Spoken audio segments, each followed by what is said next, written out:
Good morning, welcome to news sir. నేను దేశ్రీ. ఇప్పటి వరకు ఉన్న డీటెయిల్స్ ఒకసారి చూద్దాం. చంద్రబాబు ఫైబర్ నెట్ కేసుపై ఇవాళ విచారణ జరపనుంది. ఈ కేసులో ముందస్తు బెయిల్ ఇవ్వాలన్న పిటిషన్ను హైకోర్టు కొట్టివేయడంతో ఆయన సుప్రీంకోర్టును ఆశ్రయించారు. జస్టిస్ బోస్, జస్టిస్ త్రివేదిలతో కూడిన ద్విసభ్య ధర్మాసనం విచారించనుంది. 17A పై వీరిద్దరూ భిన్నాభిప్రాయాలు వ్యక్తం చేసిన నేపథ్యంలో ఫైబర్ నెట్ కేసులో చంద్రబాబు బెయిల్ పై ఉత్కంఠ నెలకొంది.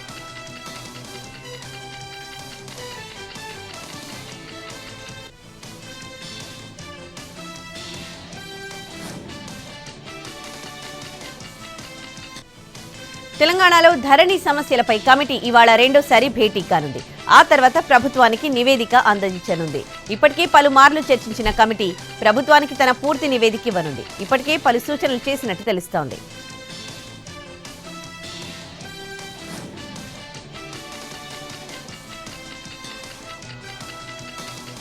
పీసీసీ ఎస్టీ విభాగం రాష్ట్ర కార్యవర్గ సమావేశం ఇవాళ నిర్వహించనున్నారు. మధ్యాహ్నం 2 గంటలకు ఇందిరా భవన్లో జరిగే ఈ సమావేశానికి కాంగ్రెస్ రాష్ట్ర ఇన్ఛార్జ్ దీపాదాస్ మున్షితో పాటు ఏఐసీసీ కార్యదర్శులు, పీసీసీ ముఖ్య నాయకులు హాజరవుతారని బెల్లయ్య నాయక్ తెలిపారు.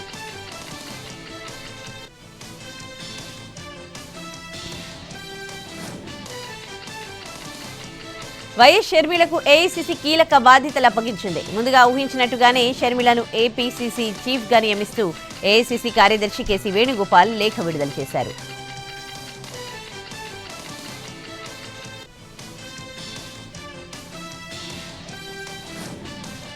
పదేళ్లలో దివాళా తీసిన రాష్ట్ర ఆర్థిక పరిస్థితిని గాడిన పెడతామన్నారు డిప్యూటీ సీఎం భట్టి విక్రమార్క. అధికారంలోకి వచ్చిన వెంటనే మొదటి వారంలో ఉద్యోగులందరికీ జీతాలిచ్చామని గుర్తు చేశారు.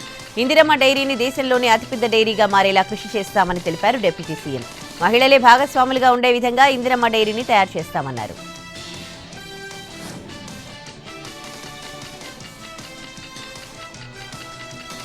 తెలంగాణ ముఖ్యమంత్రి రేవంత్ రెడ్డి దావోస్ పర్యటన కొనసాగుతోంది. దీనిలో భాగంగా మంగళవారం ప్రపంచ ఆర్థిక ఫోరం అధ్యక్షుడితో సీఎం భేటీ అయ్యారు. హైదరాబాద్లో 4వ పారిశ్రామిక విప్లవ కేంద్రం C4IR ఏర్పాటుపై సంయుక్త ప్రకటన చేశారు. బయో ఏషియా సదస్సులో ఫిబ్రవరి 28న C4IR ప్రారంభం కానుంది. ప్రపంచ ఆర్థిక ఫోరం లక్ష్యాలకు అనుగుణంగా రాష్ట్ర ప్రభుత్వ ఆలోచనలుంటాయని రేవంత్ రెడ్డి స్పష్టం చేశారు. WEF భాగస్వామ్యంతో వేగంగా లక్ష్యాలు అందుకోవచ్చన్నారు. ప్రజారోగ్యం, సాంకేతికత, మెరుగైన జీవితం కల్పించడం వంటి లక్ష్యాలను చేరుకోవచ్చని వెల్లడించారు.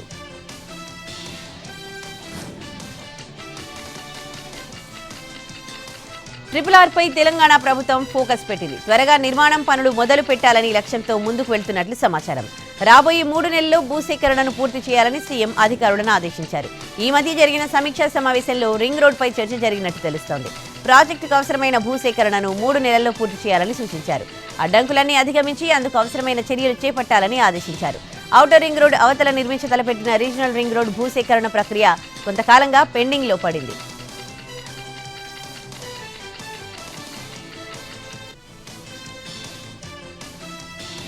పదవులు వస్తాయి, పోతాయి, శాశ్వతం కాదన్నారు మాజీ మంత్రి కేటీఆర్. పదవిలో ఉన్నప్పుడు ఎంత మంచిగా పనిచేశామన్నదే ముఖ్యమని సర్పంచ్లకు ఆత్మీయ కార్యక్రమంలో కేటీఆర్ సూచించారు. రాజన్న సిరిసిల్ల జిల్లాలో జరిగిన కార్యక్రమానికి కేటీఆర్ హాజరయ్యారు.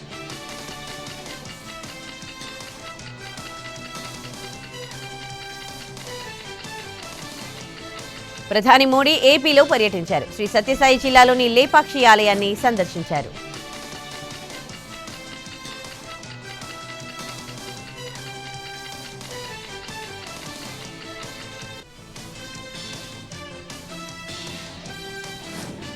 స్కిల్ డెవలప్మెంట్ కేసులో 17A సుప్రీంకోర్టు భిన్నాభిప్రాయాలపై నారాయణ సంచలన వ్యాఖ్యలు చేశారు.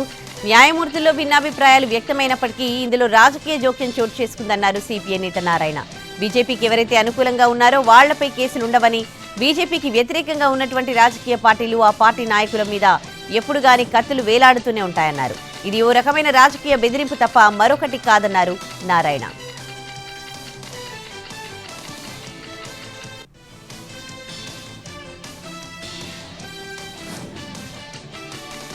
కేంద్రంలో మరోసారి బీజేపీ సర్కార్ వస్తుందన్నారు కేంద్ర మంత్రి కిషన్ రెడ్డి. ఫిర్ ఏక్ బార్ మోడీ సర్కార్ ఖాయమన్నారు. దేశాన్ని ప్రగతి పథంలో మోడీ నేతృత్వంలోని ప్రభుత్వం తీసుకెళ్తోందని, అందుకే యువత, మహిళలు బీజేపీకి మద్దతిస్తున్నారన్నారు కిషన్ రెడ్డి. గుంటూరు రైల్వే స్టేషన్లో పలు రైలు సర్వీసులకు కేంద్ర మంత్రి కిషన్ రెడ్డి జెండా ఊపి ప్రారంభించారు.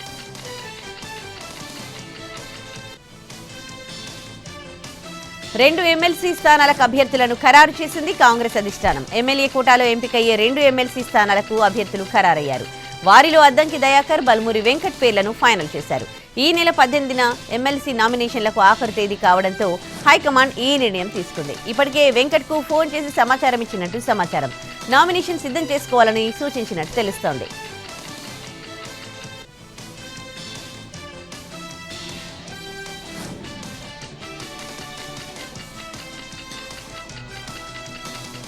గుంటూరు జిల్లా తెనాలిలో మాజీ స్పీకర్ నాదెండ్ల మనోహర్, మాజీ మంత్రి కామినేని శ్రీనివాస్ భేటీ రాజకీయంగా చర్చనీయాంశమైంది. ఎడ్లపాటి వెంకట్రావు నివాసంలో భేటీ జరిగింది. ఇది రాజకీయ సమావేశం కాదు, ఆత్మీయ సమావేశమన్నారు మాజీ మంత్రి కామినేని. రాష్ట్రాన్ని కాపాడుకునేందుకు ఆత్మీయులంతా కలిసి పెట్టుకున్న సమావేశం ఇదన్నారు. తెలుసో తెలియకో పిచ్చి మొక్కను నాటామని ఆ మొక్కకు పిచ్చికాయలు కాసాయన్నారు. మళ్లీ అదే మొక్కను నాటితే భవిష్యత్ మనల్ని క్షమించరాదన్నారు శ్రీనివాస్. రాష్ట్ర భవిష్యత్ కోసం ప్రజలంతా ఆలోచించి నిర్ణయం తీసుకోవాలన్నారు.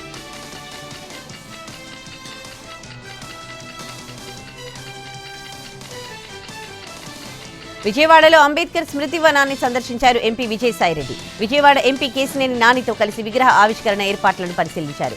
ఏర్పాట్లపై అధికారులను అడిగి తెలుసుకున్నారు. అంబేద్కర్ స్మృతి వనం లోపల ఉన్న థియేటర్లు, మ్యూజియంను పరిశీలించారు. 125 అడుగుల ఎత్తులో నిర్మించిన అంబేద్కర్ విగ్రహాన్ని ఈ నెల 19న సీఎం జగన్ ప్రారంభించనున్నారు. దాదాపు 400 కోట్ల రూపాయల ఖర్చుతో అంబేద్కర్ స్మృతి వనాన్ని నిర్మించింది ఏపీ ప్రభుత్వం.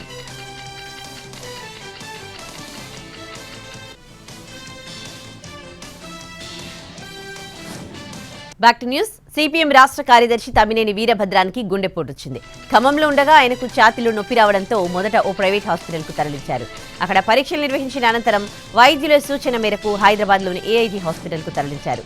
సిపిఎం తెలంగాణ కార్యదర్శి తమ్మినేని ఆరోగ్య పరిస్థితి విషమంగా మారింది.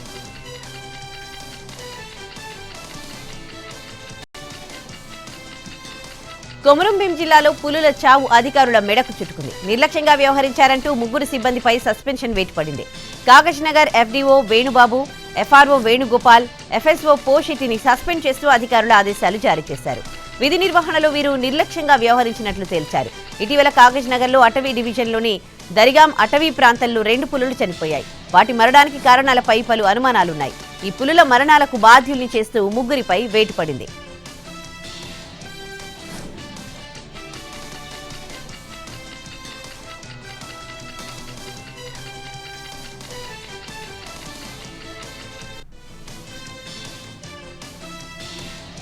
తెలంగాణ ప్రభుత్వంలో రిటైర్డ్ అధికారుల ఇష్యూ చర్చకు దారితీస్తోంది. ఇప్పటికే సలహాదారులను సాగనంపిన కాంగ్రెస్ సర్కార్ రిటైర్డ్ అధికారుల విషయంలో ఏం చేస్తోంది? ఎలాంటి నిర్ణయానికి రావాల్సి ఉందా? ప్రస్తుతానికి కొనసాగించిన వీరిని సాగనంపడం గ్యారంటీ అన్న చర్చ ఇప్పుడు జరుగుతోందా? కాంగ్రెస్ సర్కార్ నిర్ణయం కంటే ముందే వాళ్లే తప్పుకుంటారా అన్నది అధికార వర్గాల్లో చర్చ సాగుతోంది.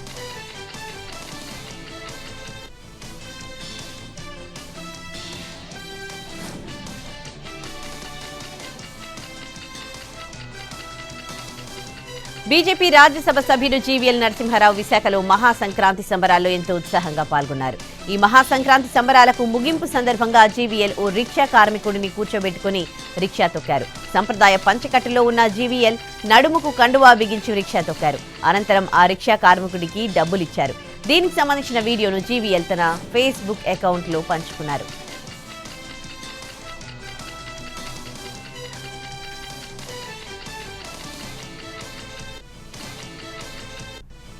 అంబేద్కర్ కోనసీమ జిల్లాలోని జగన్నతోట ఏకాదశ రుద్రుల ప్రభల తీర్థం అంబరాన్ని అంటింది.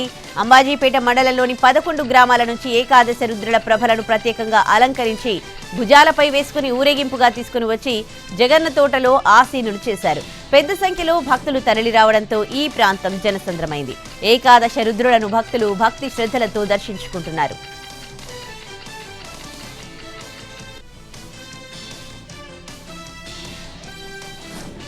సిరిసిల్ల పాలిస్టర్ వస్త్ర పరిశ్రమ యాజమానుల మెరుపు సమ్మెపై కేటీఆర్ స్పందించారు. వస్త్ర పరిశ్రమను సంక్షోభంలోకి నెట్టొద్దని సూచించారు.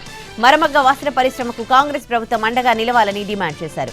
ప్రస్తుత విధానాలు కొనసాగిస్తూనే ప్రభుత్వం మరిన్ని కార్యక్రమాలు చేపట్టాలన్నారు. 10 ఏళ్లలో వస్త్ర పరిశ్రమ ఎంతో అభివృద్ధి చెందిందని కేటీఆర్ పేర్కొన్నారు.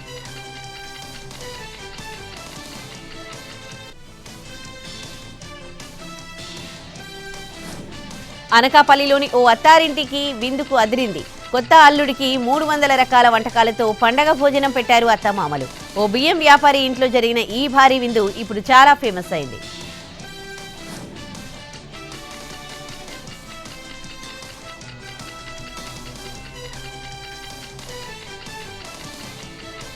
అయోధ్య రామమందిర ప్రారంభోత్సవం రోజున నైవేద్యంగా మొదటి లడ్డూను అందించే భాగ్యాన్ని సికింద్రాబాద్ కంటోన్మెంట్ వాసి దక్కించుకున్నాడు. అయోధ్య రామమందిర భూమి పూజ నుంచి ప్రారంభోత్సవం నాటికి 1265 రోజులు అవుతోన్న సందర్భంగా 1265 కేజీల లడ్డును శ్రీరామ క్యాటరింగ్ కి చెందిన నాగభూషణ్ రెడ్డి తయారు చేయించారు. అయోధ్య రామమందిర కమిటీకి 3 నెలల క్రితం మెయిల్తో పాటు నేరుగా సంప్రదించగా లడ్డూతో పాటు మరో 4 లడ్డూలను తయారు చేయాలని సూచించారు. 4 లడ్డూలను గర్భగుడిలోకి అనుమతిస్తూ లేఖనందించగా ఆలయ ప్రాంగణంలో 1265 కేజీల లడ్డూను ప్రసాదంగా భక్తులకు వితరణ చేయనున్నారు.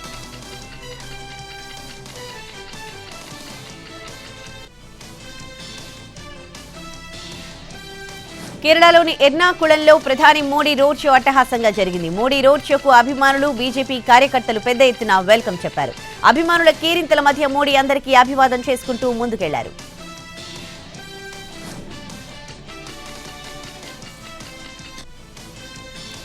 సోషల్ మీడియాలో ఇంట్రెస్టింగ్ వీడియోలు షేర్ చేసే ప్రముఖ పారిశ్రామికవేత్త ఆనంద్ మహీంద్ర తాజాగా మరో వీడియోను షేర్ చేశారు.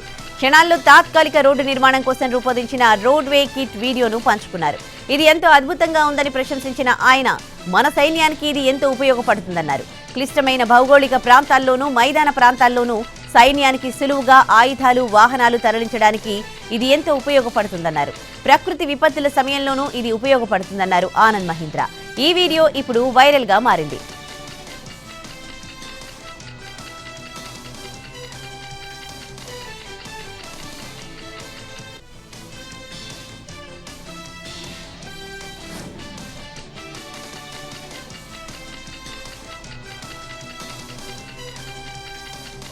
ప్రాణప్రతిష్ఠ వేడుకలో హైందవ సంస్కృతిని ఆచరించే 150 సంప్రదాయాలకు చెందిన సాధు సంతువులు పాల్గొంటారు.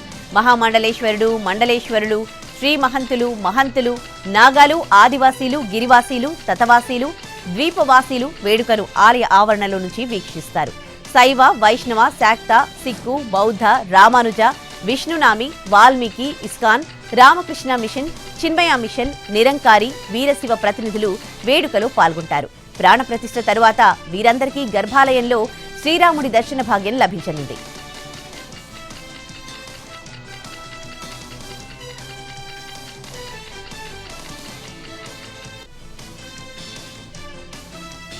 ఇండిగో ముంబై విమానాశ్రయానికి కేంద్ర విమానయాన మంత్రిత్వ శాఖ నోటీసులు జారీ చేసింది. విమానం ఆలస్యంతో ప్రయాణికులు రన్వేపై కూర్చుని భోజనం చేసిన వీడియో వైరల్ కావడంతో అధికారులు స్పందించారు. ఈ ఘటనకు ముంబై విమానాశ్రయం, ఇండిగో 2 బాధ్యులుగా ఉన్నాయని నోటీసులో పేర్కొన్నారు. విమానాశ్రయంలో అవకాశం ఉన్నప్పటికీ ప్రయాణికులకు సౌకర్యాలు కల్పించలేదని మండిపడింది.